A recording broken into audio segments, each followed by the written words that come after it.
Kusukela ngisemncane uma benginokubona or nginokufila engathi uyangihlukumeza nje njalo. Bekahleze engithethisa, ehlezi nje engakhulumi kahle nami. Endlini kumele ngenze imisebenzi eminingi, ngibuye esikoleni njalo. Kumele ngipheke, ngithi ngiqeda ukupheka kumele ngihambe ngiye engadini. Ngihambe ngiyotshala ivande. Ngumfundi wesikole. Hhayi-ke ngicela ukukutshela ukuthi lokho kusebenza kanzima kwami kwangenza ukuthi nasemfundweni yami ngiyimisele. Ngoba ngikhuluma nje ukuthi ngaze ngasebenza emsebenzini nganyuselwa iy'khundla ngaze ngaba i-MD. Angisho mina i-Med Director, ngisho i-MD enkampanini enkulu. Sengiyiphezulu le ey'congweni. Cabanga-ke ngoba emakhaya uma ngamakhela umuzi, isithabathaba somuzi. Ngoba ngaqale ngamcela ukuthi ngicela azohlala emadolobheni, ngimthole umuzi osemadolobheni. Wathi yena akasoze washiya la ekunethuna lomyeni wakhe khona. Hhayi-ke umana-ke sahlala lapho bengimenzela yonke into ayifunayo.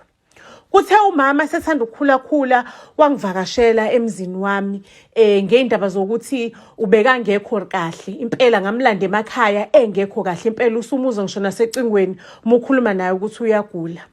Hhayi-ke umama ekafika-ke lana umana nje afike enze imhlola akhoze enye i-chaos ongayazi.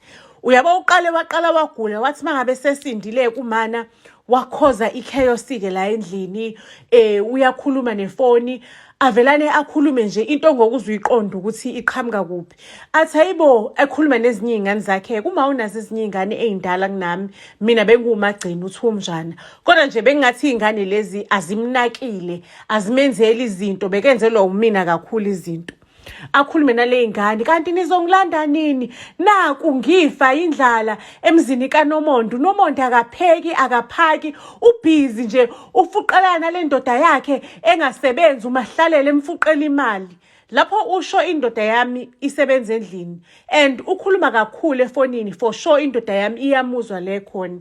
Yabona yonke lento le yaqale yangiphatha kambi ukuthi nangumaye efuna ukungixabanisa nendoda yami efuna ukuqeda umuzi wami. Uma mangabe sanda ukusinda, ngithe ngelinye ilanga ngibuye emsebenzini, ngiyafica endlini uyibukela amandiya. Ubuka lamandiya akhuluma isiZulu, oDivanji, noBanibani, noRaje. Uyibukela amandiya uma endlini kungcole idaningi. Hayibo, ngathi semzini wohlanya. Phela la mina nginomuntu oklinayo, nginesisebenzi. Ngicela ukukutshela ukuthi umama ngabe ngimbuza ukuthi kwenze njani, why endlini kungcole kanje, uma bekacobolonda ubhontshisi. Uyabona ngenkathi ngimlandile esutkesini nale ngithi kuney'mpahla khona, kanti yena wafaka isaka labhontshisi awutshalile. Useyangibuza ukuthi mntanami wawufuna mina amandla ami igazi lami libole lapha ngifike ngitshala ubhontshisi ngiphinde ngiwushiye emakhaya. Ngawuthatha vele ngakutshela ukuthi ngufakile ngoba ubuzonqaba mntanami, kodwa bengeke ngilahle umsebenzi wami omningi kangaka. Ngikhathele lokudla kwenu okuthengwa ey'tolo lokhu ungazi ukuthi kwakustorishwe nini. Ngifuna ukudla nje into enempilo. Manje ukungcola endlini uma uthini ngako. Ngicela ukukutshela-ke ngizothi manje awutsheli ngani ku-anti-ke akuqoqele mangabe uqeda. Athi kuphi khona, uyambona lo nje uthi eqeda ukuklina ngaza ngemophu ngashaya ngaklina ngemuva. Ubhizi uloku eduniselana nale ndoda yakho umahlalela indoda yakhe engenzi lutho. Cabanga usho eyami indoda uma endlini nje bekaxabanisa eyinkinga uyaphixiza. Ufike umuntu aklina uma athatha imophu engcolile azobhaxeke ngayo, angcolise more kade indlu icwebezela iskuni. Hhayi-ke ngithule ngiyibone lento nanguma problem. Yabona nekhanda lami selidizi ukhuluma kambi ngendoda yami, ngithi ngiyamkhuza uma akakhuzeki. Nje indoda yami isebenzela endlini. Umuzwa noma ekhuluma nama-calls uthi hawu ingane yami ngayifundisa kanzima kanje ngithengisa obhontshisi. Nansi ingane yodlana nendoda la, umquveve wendoda, umkhufefe wendoda uhleli la yona yodlana nayo le ndoda.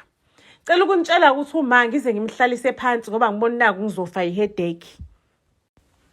Ngimtshele ngithi ma ngiyacabanga ukuthi usulungile manje, usu-right, usulaphekile. So ngacabanga ngafika esinqumweni sokuthi akekho umfazi othanda ukuhlukana nomuzi wakhe. Kakhulu lapha ekhaya-ke kunethuna likababa. Ngiyazi ukuthi uyathanda ukuthi uhlale eduzane nethuna likababa.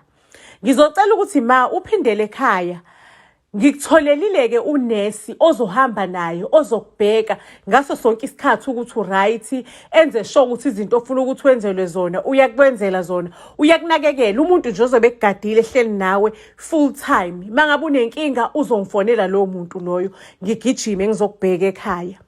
Cela ukunitshela ukuthi aphindeleke ekhaya umama. Hey bakithi, akuphelanga amasonto amangaki bese siyongcwaba uma emakhaya. Like I was crying my lungs out ukuthi if uma mhlawumbe mina ngimxoshanga ngambuyisela emuva ekhaya, because bese ngibona ukuthi nanku umshado wami uzovithika, nanku umshado wami uzophela, nanku umshado wami uzophela because manje into ayenzayo ukusixabanisa kusuke ekseni kuzokuyoshona ilanga. Ngiyanitshela ukuthi emakhaya waqambe nje ngasithela mengiqeda ukumshiya ekhaya nonesi, wasala waxosha lo nesi wathi ungake uyitshela ingane yami ukuthi wena usasebenzi la, uzohola iholo lakho uphume endabeni zami. Hayi-ke umana-ke kanti ukugula kuzophinde kumvuke kumxine, and we never picked it up on the call ukuthi uma akekho right, kanti uma uzodlula kanjalo-ke emhlabeni. Sengihleli-ke manje nginomzwangedwa ukuthi if angimxoshanga ngabe mhlampe usaphila, ngabe usa-right, bekumele ngabe mhlampe ngathola ezinye iy'ndlela zokuthi uma ngimphathe kahle. I-stress bese singibambe kakhulu, sengiphuza ngingayeki-ke manje nje sengumotshwaleni ngenxa ye-stress. Hake ngize ngiqale-ke manje ngi-research ukuthi lesi simo lesi mhlampe bekumele ngabe ngadila naso kanjani. Why uma bekaba njena? Because nami bengizama ngimnikeza uthando lonke, but why uma bekangekho even available for mina emotionally? And then engakuthola kwi-research yami, as I was researching, ngakuthola ukuthi abantu bakudala bakhule ngaphansi kwengcindezi. Bakhule ngaphansi kwengcindezi nje, impilo yabo ishesha kule y'khathi zama-apartheid, iy'khathi zokuhlukumezeka. Amadoda nje bekuyindaba yokuthi umfazi mkhomba ngesagila ithi hey sengiyangena mkami, uyabona nje bengenayo ngisho nanenhlonipho yabo. And then I've realized ukuthi abantu bakudala like banjani, they like abakwazi ukushowa indlela abazizwa ngayo, indlela abazizwa ngayo because baphile impilo le etough, iy'khathi ze-apartheid, iy'khathi zokuhlukumezeka. Impilo yabo it's just like that. Baphile impilo yokuba toxic, even nasemsebenzini kuma-environment okusebenza. Ubona labantu laba abadala, omama bana-55, abanye basazo-retire, indlela aba-toxic ngayo, ba-toxic because of le y'khathi lezi esiphuma kuzona. Abanayo lento yokuthi asihlaleni phansi sisebenzisane sidiscusse. Umuntu nje unalento leyo ukuthi uyabhambuluka nje, ngiyayenza into engiyenzayo. Basanele ziyayinsila lezi zakudala, of which it's not a bad thing because it's where they come from. Ngithema ngabe sengiyibuka lento le ukuthi bekumele ngabe uma ngim-understandile ukuthi uqhamuka kuphi, uphuma kuphi, ithini imvelaphi yakhe. Isafesi yakhe vele iqinile, even if angaba naluthando kumina, kodwa kunzima sometimes ukulishowa lolo thando because bakhula ngendluzula, bakhula ngalesikhathi ukuthi yonke into oyenzayo uyenza ngenkani. We understand? So sengiyaqala ngiya-researcha, sengiyathola ukuthi mhlawumbe bekumele ngabe lento le ngayenza ngendlela ehlukile. Mhlawumbe ngabe uma ngamakhela u-2-room la ngaphandle ayihluphele khona-ke, ngimfakele isitofu sakhe, ngimfakele yonke into, axhefize, ayidlela ugwayi wakhe, lo gwayi wakho wabantu abadala. Cause bengifica nje unyemfuka amathishu namaduku egcwele idaningi, amaduku alogwayi lobizwa kuthiwa insuku. Kodwa ekugcineni nga-understand ukuthi abanye babazali bethu akukho lula ukuthi singabashintsha. Ngisho ngabanikeza uthando kanjani, sometimes alibasebenzeli. Ile ndlela abakhula ngayo, ile ndlela nje upbringing yabo engakhona. So okubalekile is just to understand them and let them be. Impilo iqhubeke iye phambili, ungayisoli njengami engayisoli ukuthi ekugcineni kosuku ngamxoshwa wami umzali wami ngamshova emakhaya. Manje umzwangedwa usudla mina ukuthi if angimxoshanga ngabe mhlambe usaphila. It's a nice vibe. Umndeni uhlangene, sihlangene sonke nje emakhaya, kumnandi. Yabona kumnandi nje, kuyatatazelwa, kuyaphekwa, kuyaphakwa, Sesihleli lapha njengomndeni sidla ijoy, sidla ifun, siyaxoxa kumnandi nje. Kusenjalo kungene umalume wami owumadakwane. Sho ukuthi mina owami uma usashona sengiphila no sisi baka mama omamncane noma auntie. Ayike angeneke umalume sho ukuthi kumina because ubhuti kubona.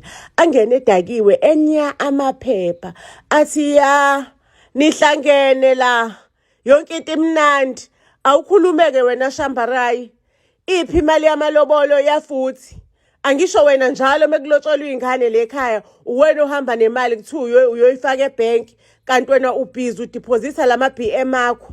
Hey umalume adelele vele umalume mase edakiwe uyadelela. Wonke umuntu angamnaki nje abantu bayiqhubekele bayidlele bayixoxele anganakwa nje umalume azabona ukuthi ngaze ngayislima naleqhubu lami. Avela nathi yabona ke into engizoyenza ngiyaphuma manje ngiyoshisa le BMW esemnyango okuwena othenga ngayo imali zamalobolo angisho wena uyisigwili somndeni isigwili sefamily lekhaya. U-Shambarayi asukumeke amkamfula umalume ambambe abaphushane kube ongaphansi nongaphezulu amphusha ambambe umalume because u-Auntie Shambarayi usebenza kanzima usebenza udokotela nje sona sifundiswe ekhaya ekuyena osponsorisha most of the things nami ngakhuliswa uyena since ngashonelwa abazali. Kanti umalume uzovelane awe kambana njengoba kuphushwana. Hayibo umuntu awe umuntu athule athi tu umphefumulo usuhambile. Jesu Maria mase kufa umuntu khona la lingishayeke uvala uSantu Shambarayi Nkosi yami ngimthanda kanjena kuyena osinakayo usozoboshwa aboshela ukuthi ubulale nje isidakwa esumalume. Ngintshela ukuthi ziningi izinto ezenzakala kuloya round.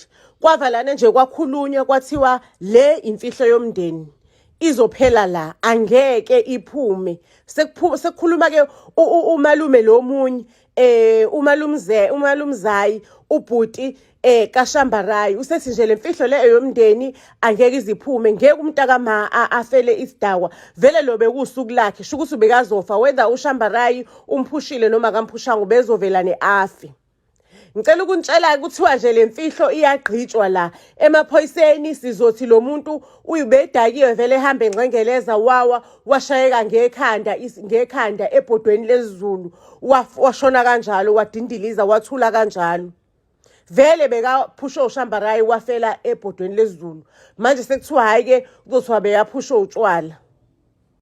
Hayibo ngicela ukuntshela mina ngeimfihlo zalo yamndeni wangcwatshwa umalume. Wangcwatshwa umalume engathi nje akaze kwenzakale lutho. Ngicela ukukutshela ukuthi hayibo emgcwatshweni wakhe osisi bakhe Nkosi yami besebekhuluma labo Auntie Shambarayi besho bethi ha umntakama Nkosi yami ubengeve ilungele noma nje bezamawala etshwaleni kodwa kumnandi ukuthi einsukwini zakhe zokugcina ezamawala etshwaleni enjalo bekathanda nje ukuyiculela iculo lika Deborah Fraser.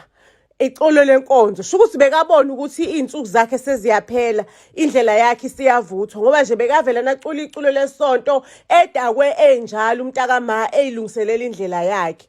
Hayibo sengithuli mina lapha ngiyalibuka ithuna likamalume ngithi kanti lo mndeni unjani yabona nje abatshengisi nokutshengisa ukuthi ikhona imfihlo ekhona. Umina kuphela odliwa unembeza wokuthi sengi-accomplice to crime kodwa nje abantu it's life as usual bashonelwe nje bona bayakhala bayalila bakhalela umntakwama wabo. Hake inkinga la iqale khona ke ukuthi mangabe sesibuyile ke emakhaya esengcwatshiwe umalume hayi ebusuku mangabe ngilele bafethu hayibo mengilele senginenkinga enye ke manje umalume uyafika qathatha emaphusheni wami ngimbone kube ngathi ukhona endlini ngimfile kube ngathi ukhona umalume endlini. Umalume angitshela ukuthi mntanami uwena kuphela ozokhuluma iqiniso uwena kuphela ongakhuluma iqiniso uye emaphoyiseni uchaze lonke udaba ukuthi kwenzakalani ubatshela ukuthi kwenzakalani. Ngiyamtshela ngithi malume le ndaba ingcwatshiwe umndeni wathi igqitshiwe athi umalume iyona kuphela into yokhulula umoya wakho ngoba ngaphandle kokuthi wenze njalo ubuthongo awusoze wabunuka awusoze wabona Shanozi awusoze wabona ubuthongo umshana wami nempilo yakho nje iyobe mahlapha because awukwazi ukulala ebusuku. First day ngiqala ukuphupha leli phupho ngavuka ngishawa uvalo uyabona nje uvalo ligidagida lingigida uvalo hayibo hayi liqhubekeke iphupho aliyekile iphupho ebusuku umalume nje ufika njengoba enjalo esaqumbile la ashayeka khona ebhodweni ngilibona igazi ligeleza ngilizwe futhi nesimeli salo because igazi lomuntu liyanuka bakwethu indlela elalinuka ngayo kule yandlu ngicela ukunitshela kumalume kaqale phansi akhuluma umalume angitshele the same thing angitshela yona every day ephushweni ngize ngibone ukuthi manje yabona ngisakwazi nokubehave kahle esikoleni angisekho right ngithatha ifoni ngifonela u-anti uShambayi ngimtshela ukuthi hayi anti uyabona leliphutha leli esalenza leliphutha elenzeka laphayana athi u-anti Shambara iphutha lani mntanami othi lenzeke emakhaya hawu anti Shambara ngithi iphutha lokuthi umalume phela wadlula ngesandla somndeni kanjeyani u-anti Shambara aphika athi u-anti Shambara athi hayibo mntanami kodwa mntanami yini lento oyishoyo siyakwazi sonke lekhaya ukuthi uyagula ngekhanda kodwa ukuthi usungaze umagine into enjengaleyo umntaka baba elele emathuneni ngokuphumula wena usuqala izitori ezinkulu kangaka ziqathakeleke inyembezi emahlweni ami uShambara esakhuluma ngale ngibona ukuthi I am on my own lo mndeni lo ungangibulala ngisho nokungibulala ungibulalela lemfihlo because mina vele anginama ngingane njengenamuntu ngimtshela u-anti Shambara ukuthi anti ngizocela ukuthi ngikunikeze 3 days ukuthi uhlele meeting womndeni if awuhleli lo meeting womndeni ngizohamba mina ngiye emaphoyiseni because ngikhathele ukupokelwa umalume angisabazi ukuthonga ngibuthi iquthu uyigobhe nje zingihlasele angisakwazi nokufunction akusafunde ngisho nokufunda esikoleni ngisho nothisha esikoleni sebaya complain ngale behavior yami engajwayelekile after 3 days loyo ngicela ukunitshela ukuthi ngangikhala umnqayinqayi ngoba ngayo emaphoyiseni after 3 days ngoba u-anti Shambara akazange nje wangicontact akazange washo lutho wathi nje ngiyagula mina mengiye emaphoyiseni ngiyobika lo daba ngicela ukunitshela ukuthi u-anti Shambara wafika namafayili odokotela ukuthi mina ngihamba udokotela bani nodokotela bani ngoba nginenkinga yengqondo ngidla amaphilisi kanje inkinga yami yakudala leyo sho ukuthi amaphilisi angisawadli ngoba udokotela wami uyasho ukuthi angisafiki ngizolanda amaphilisi ngicela ukukutshela ngafica imiqingo yamafayili odokotela bahlukene kuthiwa ngihamba itherapy kuphi ngihamba netherapy kuphi kwafika nje kwathiwa hayi thina ngesikwazi ukuvula icala ngoba sisi mentally disturbed qhubeka wena udla amaphilisi akho uhamba odokotela bakho ufunde isikole ngoba uyakwazi ukufunda isikole mangabe kuukuthi udle kahle amaphilisi akho wahamba kahle odokotela bakho kodwa into emnandi ke emva kokukhuluma iqiniso ukuthi ngakuthola ukuphumula ngisho nasebusuku ngase ngilala kahle umalume wafika kayi1 efike ejabulile ethi bye bye Shanozi ngizovalelisa Shanozi you are no longer an accomplice to crime Shanozi ngiyabonga ukuthi ukhuluma iqiniso bayeke labo anti bakhe abadala bazoyibonela bona vele bakhohlakele kabi laba bayeke mina Shanozi bengifuna ukusiza wena ukuthi kungathi nje ungahamba udliwo nembeza ukuthi ngathula kubulawe umalume uyabona manje iqiniso ulikhulumile usukhululekile usuzohamba kahle Shanozi uhambe uyifundela euniversity ube nempilo eqhakazile wazi ukuthi iqiniso walimela iqiniso walikhuluma uke wavuka emzini omuhle unayo yonke into edinga umuntu wesifazane kodwa ungenako ukuthula enhlizweni yakho ngoba umamezala uma wendoda yami ubekavakasha njalo endlini ezongibuza ukuthi koti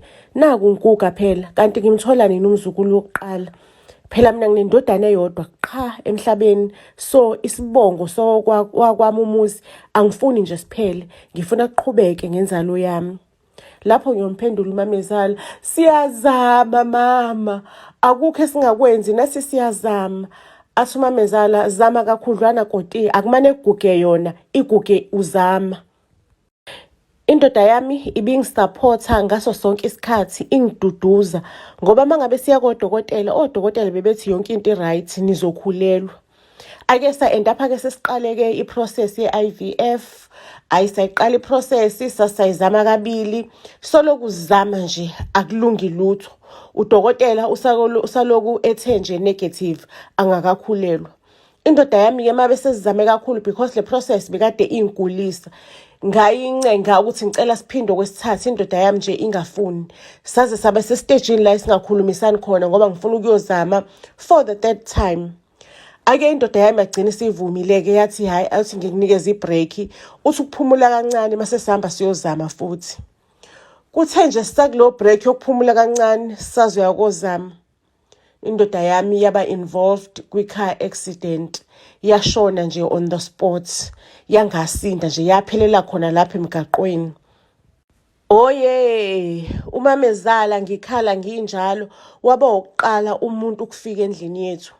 Umamezala wakhuluma ukuthi mangabe koti wangilalela nje wazala ngesikhathi ngalesikhathi engasizala ngaso ngabe ingane yami ishone inomntwana emhlabeni awubheke nje manje ingane yami ayinamuntu.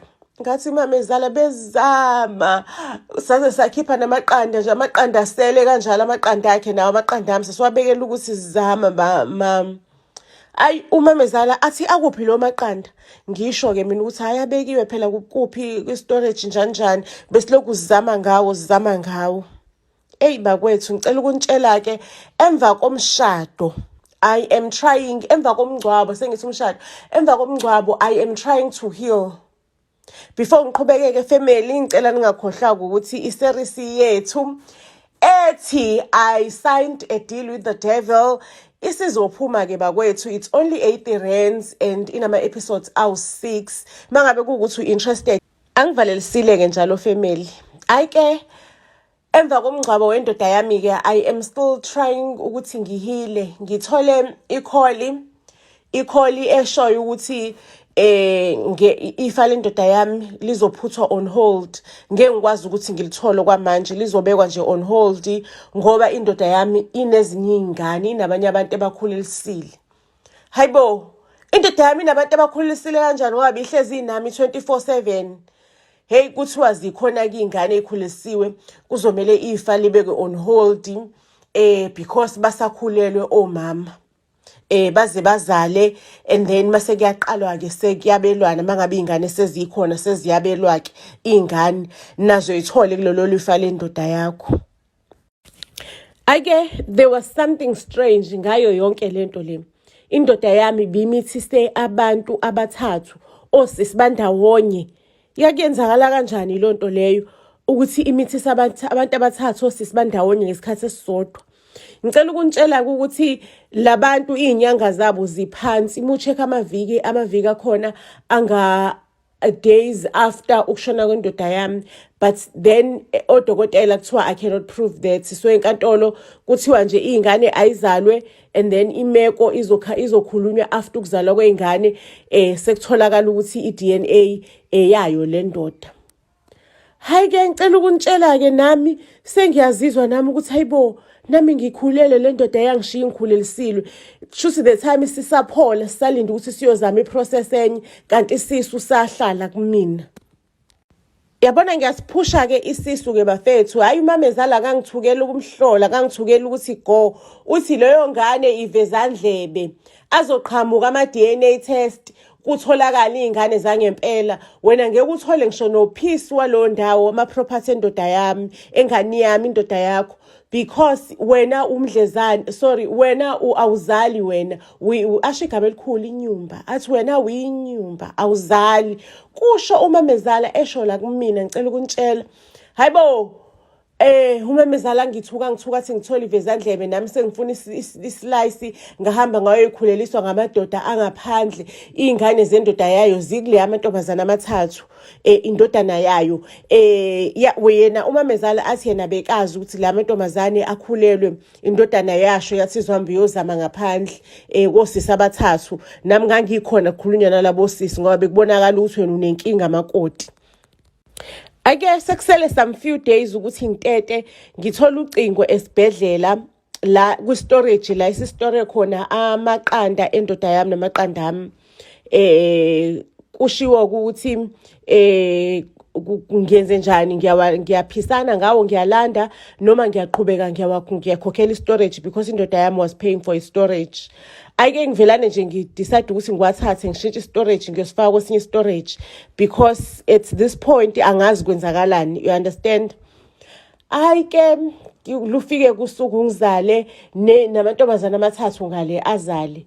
Only to find ukuthi umamezala wathola someone inside nje umuntu oyithithizelayo, angazi noma wathola umashanela noma wathola wathi akahamba eshalofini thizeni antshosha amaqanda akasibanibani, kanti lowo muntu lo uzomisapha antshosha amaqanda akwenye indawo. Kanti amaqanda omlungu lawa awantshontshile. Amantombazane nje lawa avelane nje azala izingane zabelungu, azala nje izingane ezimhlophe. Kwase kuyapruveka ukuthi ubani kahle kahle ophethe ingane yomyeni wami. Lasinda kanjalo ke ifa lendoda yami from mamezala from hell. Phela kanjalo ke indaba yethu ngizoyibeka lana. Family ningakhohlwa ukuthi nihambe niyosifollowisha to all social media platforms Buzz SA. Siyanthanda kakhulu. Family ngiyaxolisa ukuthi ngasekugcineni ngifake isithombe esisodwa. Into enjengalezi ziyenzeka uthola ukuthi I do not have enough time because now I have a lot on my plate. Mase ukuthi phela mangabe ngifake kahle nibongcoma family ningagxeki kuphela mangabe kufaka isithombe esisodwa nje. Mengishayile nincome nami ngimotivate. Ngiyanthanda kakhulu nibe nosuku olumnandi. Ngithola umsebenzi enkampanini enkulu, ema-ofisini amahle agudlulwandle. Wonke umuntu kuyiphupho lakhe ukuthi angasebenzela leya nkampani. Ngiqaleke ngo-day 1 wami sengizosebenza la, it's day 1. Ngicela ukunitshela ukuthi mengithi i-office it's royalty, u5-star we-office, like everything ikhona kuleleya office lihle. Yazi bengingakholwa ukuthi nje ngokuthi ngi-accountant sengase nginikeze ubuhle obunjena, ubuhle be-office. Uyabona ukuthi bafaka ingqondo yabo, bafaka and everything mangabe be-designer leleya office. Heke bafethu sengiyasebenza kusuku lami lokuqala kahle kahle lana ikhampani owner ama-truck like should it's a logistic company. I-owner ama-trucks amaningi.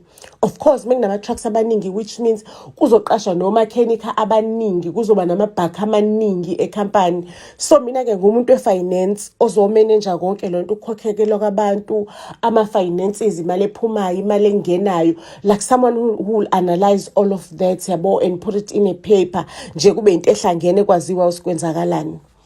Ake bafethu ngisabhizi ke ngisazama nami ukusebenza ngo-day 1 wami kuvela neqhamuke uMr Fumu.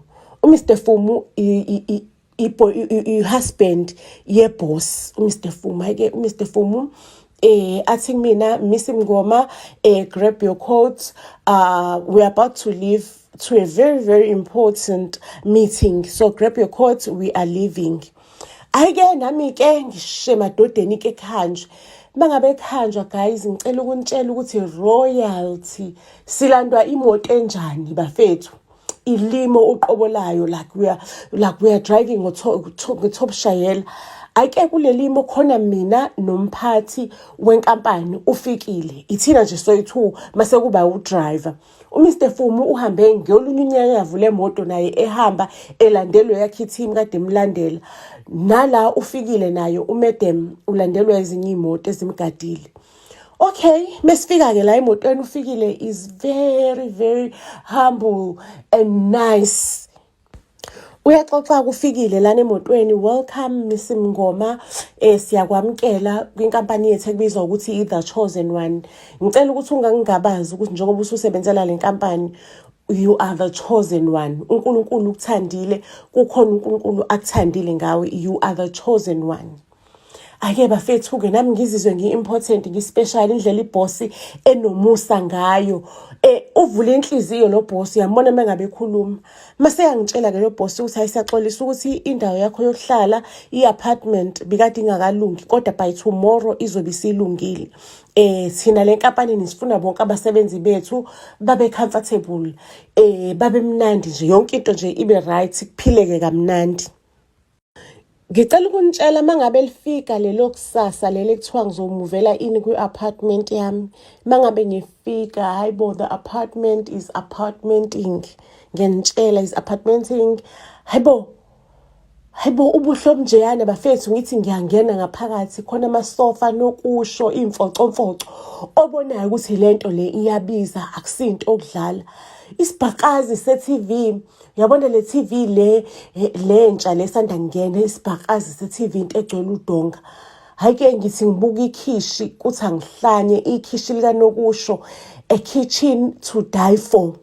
Hake bafethu nginyuka amastebhiso ngiye phezulu. Hayibo, ikamero lami top shayela, ngisho nespare room sakhona top shayela. Hayibo bafethu, kunane office la ngaphakathi uma bengifuna ukusebenza after hours ngisebenzele khona.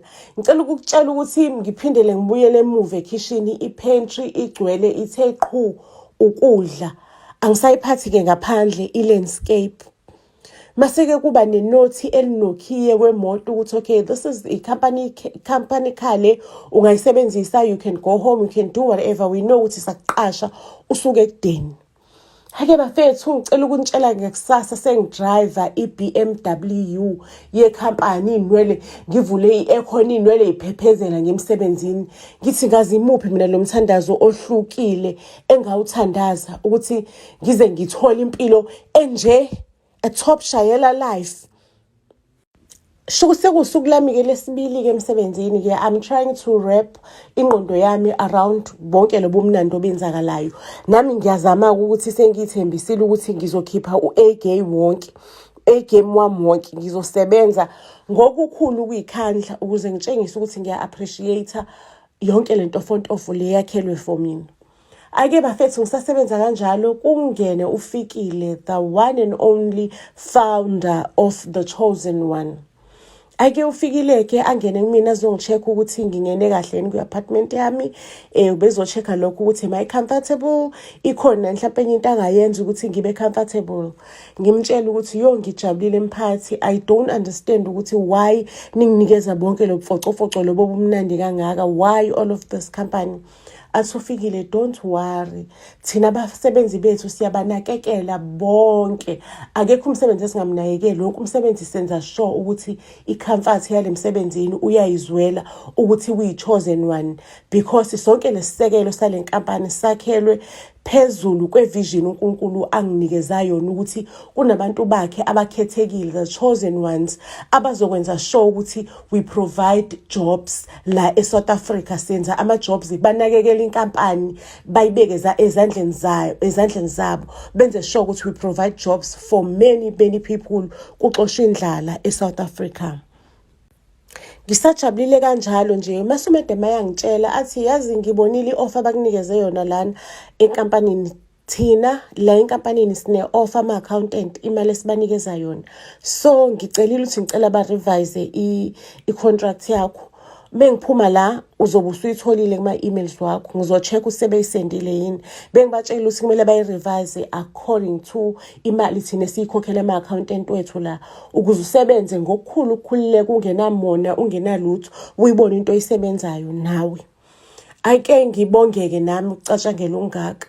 Masithi boss wenzani ngomgqibelo, ngoba ngiyacabanga ukuthi la awazi muntu, usafika nje usazokube nomgqibelo enzima.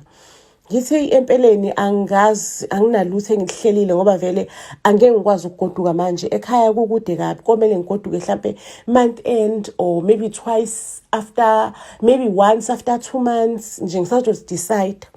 Athi umedem lo uFikile athi ke osingeke ngikubonisa indawo, sikeze nje sithi ukurelaxa, sishawe umoya, siphumule kuyona le weekend. Ayike ngivumeki. Mengisala bafethu, mangabe i-email yokuthi i-contract yami isirevisiwe isingenile, ngavela nengagodolo emini ngashawa uvalo ukuthi yimi lo zohola imali enkulu kangaka. Baqinisile noma mhlawumbe bazosithoza siyadlala. Yazi ngibone ngathi ngiyaphupha, ngibone ngathi lonke leliphupho leli ngiyaphupha nje, ayikho lento le. Okokuqala ngihlala endlini ebiza ama-million, mina the whole mina bengizoyiqashela indlu nje mhlawumbe i-flat inyana engizokhokha khona 6,000 7,000. Hayibo bafethu, ngishawa uvalo ngithi haya manga lawa, ngicabanga ukuthi hayibo ikhona into enje emhlabeni madoda. Hayibo ikhona into enje, iqiniso ziyenzeka vele into enjengalezi, noma mhlawumbe kudlalwa ngami ngisazophaphama kuthi uyaphupha wena ntombazane. Ifike ngempela ke iSaturday, mina nobossi ke sesiyahamba bafethu, siya ebumnandini phela la ngithembisa ukuthi uyongibonisa indawo. Mesifika ke nje istop sethu sokugcina bese sendaweni yobumnandi, endaweni yokudla, endaweni yokuphuza. Mengithi ngiyafika lapha yana kugcwele abantu abanemali. You can tell ukuthi le ndawo le iyabiza nje, judging by imenu yakhona uyabona ukuthi kuyabiza. Ayikumnandini bafethu laphayana.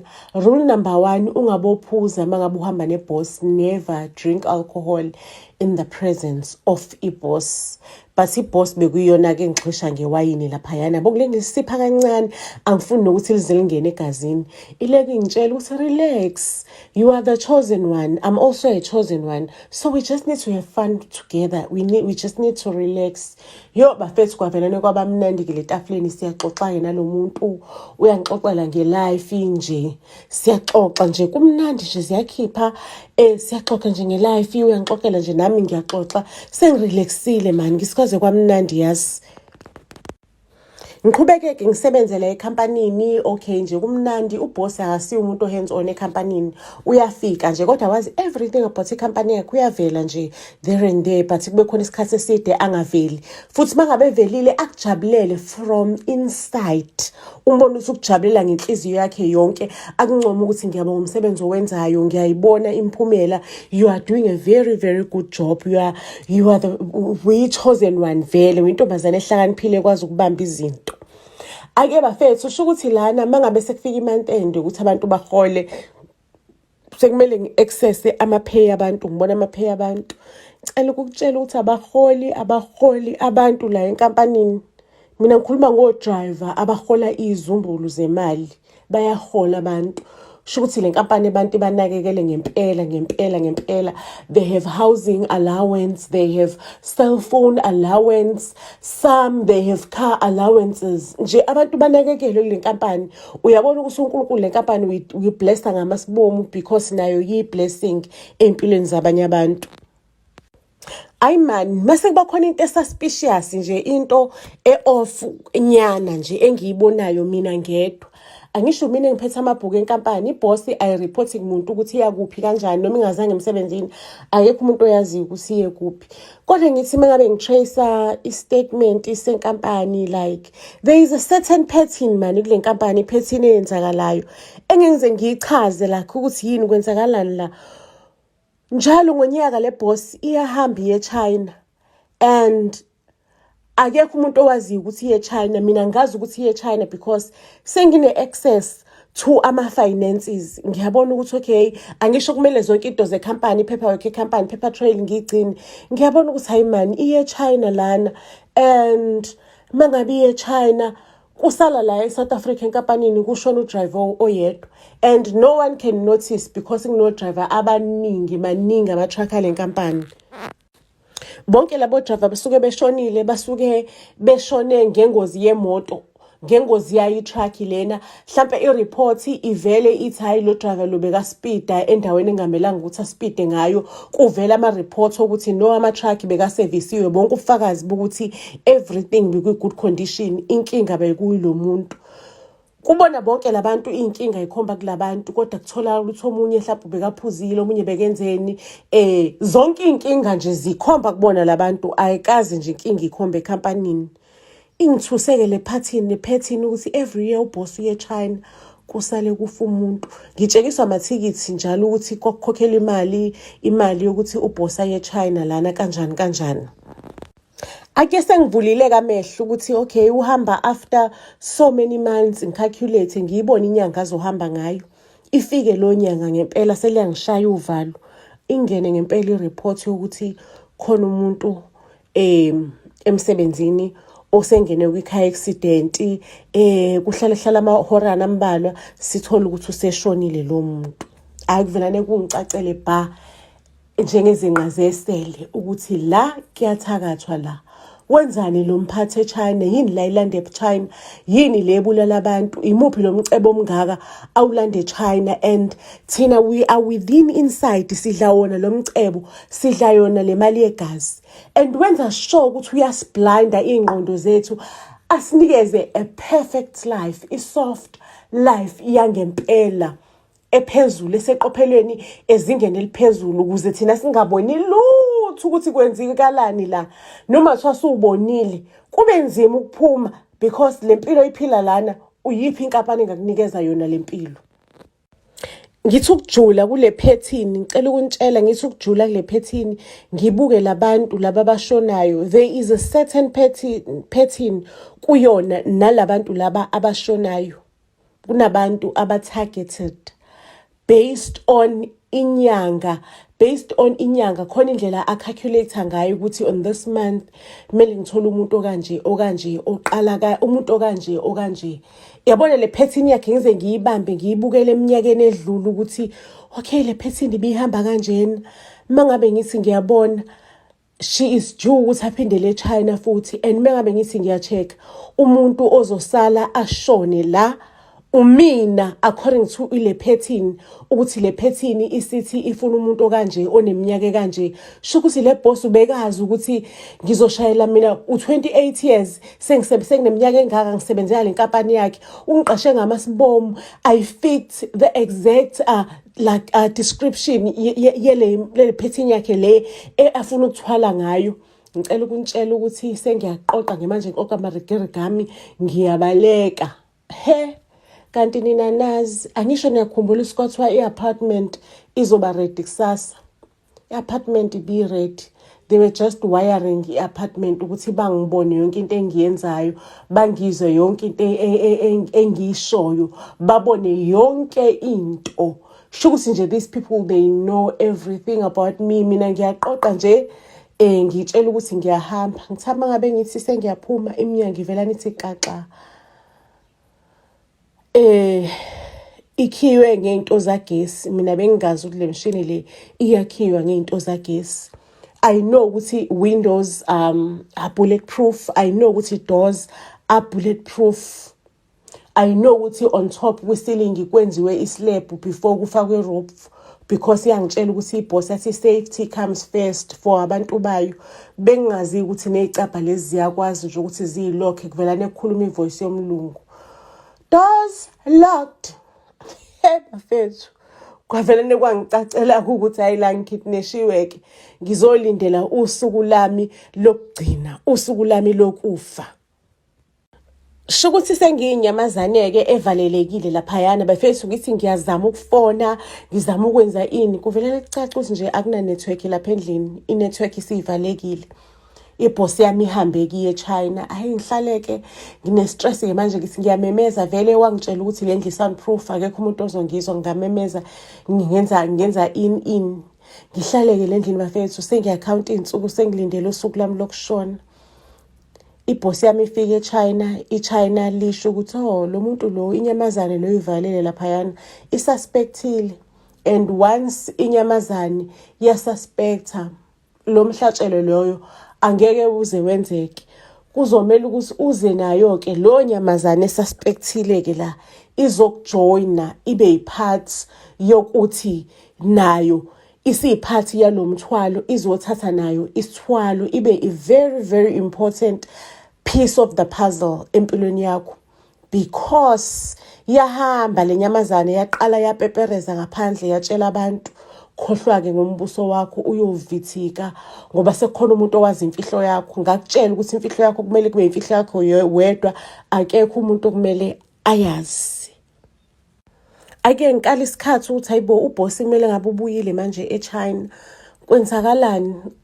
Kwenzakalani angifanga, kwenzakalani, and iphetini vele bithi kuzofa mina ngivalelekile lana, kwenzakalani. Ngicela ukuntshela ke kuvelane kudlale nje ku-TV, kuvela umndeni wasekhaya wonke, kuvele ingane yami, nginengane encane ke mina mhlawumbe nabo 9-10 years, ivele isesikoleni. Ngangiyithole nje ngisasemncane ngisana 18, ivele ingane isesikoleni. Kuvela umndeni wami ukuphi ubhizi nempilo, uvela la escreenini. Kungicaceleke ukuthi lo boss wami useqonda ukuthi uzowubulala umndeni wami, futhi umbone yazi avelane naye athi pheshe eduze nengane yami, afika ibingelela iphuswiti, athi pheshe eduze nabazali bami, afika babingelela benayisi kubona, athi pheshe eduze komndeni wami, wonke umuntu nje umbone ukuthi uya interacta naye. Kungicacele ukuthi le boss iyangithreatenisha ke manje, iyangithreatenisha. Family, before ngiqhubeke, asakhona njalo ama-movie wethu uKing Mtsetserebhano part 1 and part 2 sisawuthengisa. Part 1 20 rand, part 2 30 rands, so it's 50 rands in total. Mase kuthi futhi isakhona iseries yethu signed a deal with the devil ezophuma bakwethu. So ngicela ukuthi nje mangabe kuukuthi interested ukuthi uthenge iseries yethu, it's only 80 rands. Just imagine wakwazi aphi iseries yonke ya 80 rands izobe nama episode awu 6 ke. Ama banking details wethu ke akhona na our timeline. Futhi akhona nala kwi-post. So just in case if you are interested, make a payment to our Capitec account. Usebenzise ke i-cell number yakho as a reference ukuze ngosuku ke lama payments sikuthumele ke ilinki kuyona i-cell number yakho, ilinki ye-movie. Siyabonga kakhulu. Kusenjalo ke bafethu kuvelane kungene ifone. Remember ukuthi ama calls bekade engangeni sonke lesikhathi lesi luvelane lingene ucingo. Hayibo iboss yami engifonelayo ithi Ntombazane, let's cut the chit chat. Icover yami siblowekile ke manje. Wena usuyazi ukuthi mina ngiyenze njani ukuze ngithole imali ukuthi inkampani ngiqinisile ngithwele eChina. Lalela lana Ntombazane, ku between two things. It's either kodwa kusalayo egcineni uzonginikeza lento engiyifunayo. Angenze ngikubulale kodwa abaphathi bami lengithwele kubona eChina, they want to see you ngoba usungimoshela into zami wathola iqiniso. They want to see you. It's either uhamba nami uyisiyobabona noma ngihlukumeza umndeni wakho. Kodwa egcineni kosuku ngizohlumeza kancane and njengoba uvalelekile lapho uzobubuka lapho ku TV. Lo TV noma ungayicima ayicimeki, noma kuthiwa wehlisa ivolume ayehliki ivolume. Ukuscreama kwabo every day uzobukuzwa kancane. Bangoze ngistop ukubahlukumeza the day wena usuya eChina. So it's up to you Ntombazane. Do you save your family and go to China with me, or le family yakho le uyayibulala? Ngiyayibulala already. Kodwa ngiyibulala kancane, ngangithatha unyaka wonke ngikuvalele lapho. Ngiyinxunza nje kancane ubhekile. Ake bafethu ngivumeke manje kule boss ngizokwenza njani nakuthiwa kuzonxunzwa ifamily yami. Ake athi pakisha iyezi transport, upakisha impahla yethu obushayela iyezi transport njengamanje. Ake bafethu ngipakisheke, yazi ngihamba uhambo lumnyama ngazi ukuthi ngiyokwenzani le. Okokuqala mina ngumuntu othandazayo, umuntu kaNkuluNkulu. Ngithi baba ngibiyele, cover me Lord, angazi usikwenzakalani. Angiyicelanga yonke lempilo, why uNkulunkulu uyibeke ezithebeni zami. I didn't ask for this. Mina ngacela umsebenzi, ngacela ukuphumelela, ngacela icomfort. Simakade, please solve this. Siyahamba ku-private jet siyaxoxa. Mina nje inhliziyo yami ngiyathandaza iyangitshela le boss uthi relax, nothing will happen to you. Remember, you are the chosen one. I once told you ukuthi you are the chosen one. Everyone in this company is the chosen one. Yo ivoice yakhe ngathi la Sathane miyakhuluma unevoice elisexy yabo ngathi ilabantu abadlala kuma romantic movies yabo. Athi you are the chosen one. Yabona ebo kuthi angihlanyi kodwa ke ngiyathandaza Nkosi, iba nami baba, protect me, hamba nami baba. Hayi sifike ke China lakhona singenise kwenye indlu bafethu. Ngingeniswe ke kule ndlu ngaze kwenzakalani, ngizobulawa, ngizothwaliswa, angisanendaba. As long as uzoba safe impilo yengane yami nabazali bami, ngisho ngabulawa mina, as long as they are going to be given a second chance empilweni. Because bekufana bengizofala phayana kule yandlu nabo bafe futhi kuphele kanjalo ngempilo zethu. eChina ke bafethu sengivalele nelinye ikhehle lihamba lizolikhokhobhe eninzipho ezinto egcwele izitaki zegazi labantu. Ngiyacabanga ukuthi le China mhlawumbe licabana ngale nzipho. Ayike le China lingitshela ukuthi are you aware of a process ezokwenziwa la? Ngithi mina no, I'm not aware. Lingichazele ngeprocess wena because wablowa icover yokuthwala kaFikile. So izinto zethu zithi zifuna wena ukuthi nawe ube part yokuthwala kaFikile. So wena noFikile, you are now going to be partners. Now you are going to make sure ukuthi le company iya succeed iyama, and there is always that one employee eshonayo every year. Ungawari wena, like bantu South Africa baningi, more than 53 million. So vele ukushona komuntu oyedwa akusho ukuthi ini lo muntu umndeni wakho uyaholela izumbulu zemali anakekele unikeza nje izumbulu, they take care of lo mndeni forever and ever, amen. So don't worry, it's a blessing. You'll be bringing a blessing kwifamily, a blessing abangakaze bayithola, a blessing yokuthi suyabanakekela afterwards. Noma thiwa othandekile wabo udlulile emhlabeni, vele bebezomenzani, because money makes the world to go around. So thina we give them money and their world iya-improveka after that. Ziqaleke inyembezi zehle ngikhaleke, angifuni mina ukwenza lento, angifuni mina ukuthwala, I don't want to be part of abantu ababulala abantu. Hey lisilechana awuna yazi lechana melikhuluma ngeChina kodwa usukulizwa ukuthi lithini, uvela no understand nje angazi kwenziwa yini. Lithi lechana kumina lalela lana ntombazane ndini, it's awuna choice la, awuyikhetheli, kanti ufike la kutshela ngani ukuthi you are the chosen one. Like waqasha kwaziwa according to ikhalenda lethu singaleli langa leli wena yobo umnikelo. Like wonke umuntu oqashwe kula nkampani, they are the chosen ones. Ufikile akakutshelanga yini, ngithi nawe ngitshela ukuthi I'm the chosen one, but not for ukufa, not for ukuthi ngibe sacrifice nje, I'm the chosen one ukuthi to assist icompany ukuthi iqhubeka, more people to get more jobs. Ithi lechana kanti akusikona lo kwenzayo manje, angisho manje uzokwenza sure ukuthi everyone gets jobs, inkampani yakhulu yadlondlobala. Ngithi mina no, ithe ungangimoshela isikhathi, uyaqala umsebenzi manje. Ngicela ukutshela ke lenyanga ingotawote ithi yangicaba ngale inzipho zayo. Yazi ukuthi igcaba endaweni engekwazi umuntu ukuthi ucatshiwe nezingcatsho, igcwaba ngaphansi kwamantswempe, emantswempeni ke isemaqhuzini ezinqa. Hayi mangabe yangicaba angicabeki mina, iziniki nikhandi ithi like I can't reach your soul, angifikelele kwisoul yakho, ngathi kunalolu donga lolu oluphakathi kwami nesoul yakho, and ngithi ngiyazama angikwazi ukufinyelela kwisoul yakho. Lalela lana ntombazane ke, uzongiphumela ngale back door uhambe, ungaphindi ubuye, ungaphindi uwenze lutho yokuhlanganisa nofikile, ungaphinde, cause if wabuyela emuva suka manje uhambe, ungabusathatha lutho, ungabusalanda lutho, hamba ntombazane. Ngicela ukuntshela bafethu ngaphuma ngalo back door iselingitshela lechana uthi hamba ngabusabuyele emuva ungasafuna lutho, because I cannot reach your soul. Yey imithandazo yami nemithandazo yabazali bami, yazi ngicela ukukutshela ukuthi uNkulunkulu uyayibhenka imithandazo.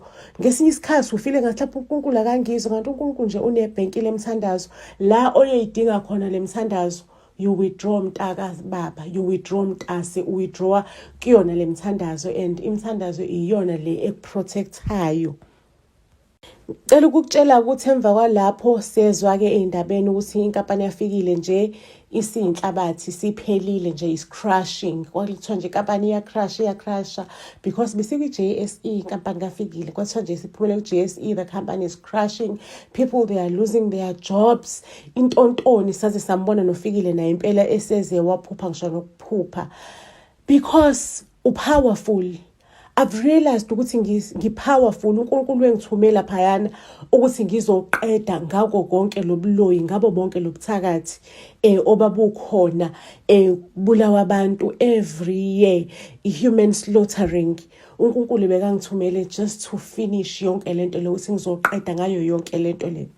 So I've realized ukuthi mangabe umzalwane, it's very important ukuthi umveze uNkulunkulu okuwena wherever you are.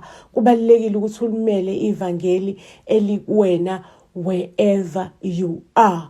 And uNkulunkulu ke uyaxolela ngazo zonke izinto lezo zenzayo. Ngiyacabanga ukuthi umzalwane phela it's not part of ubuzalwane uhamba uphuza udakwa. You remember ukuthi mina ngangikonkoroza ngimomorota amawayini kanye nofikile, kanti ke it was all part of the plan ukuthi uNkulunkulu uzongisebenzisa laphayana ukuthi ngizowisa, ngidilize igodlo zobumnyama ne-human slaughtering, ngizoqeda ngayo. Mningi imphefumulo usho ukuthi eyasinda eyayisalandela because iphethini bikade isidwetshiwe already. Ngizoyibeka lapho indaba yethu okwanamhlanje isiyolala ibonene etorini elandelayo. Mangabe kuukuthi ke you've made it thus far, ungasho i-comment section ukuthi hayi sengifikileke mina egcineni. Congratulations ukuthi ufike egcineni. Siyanthanda kakhulu family, ningakhohlwa ukuthi nifollowishe to all social media platforms. Buzz SA, siyanithanda kakhulu.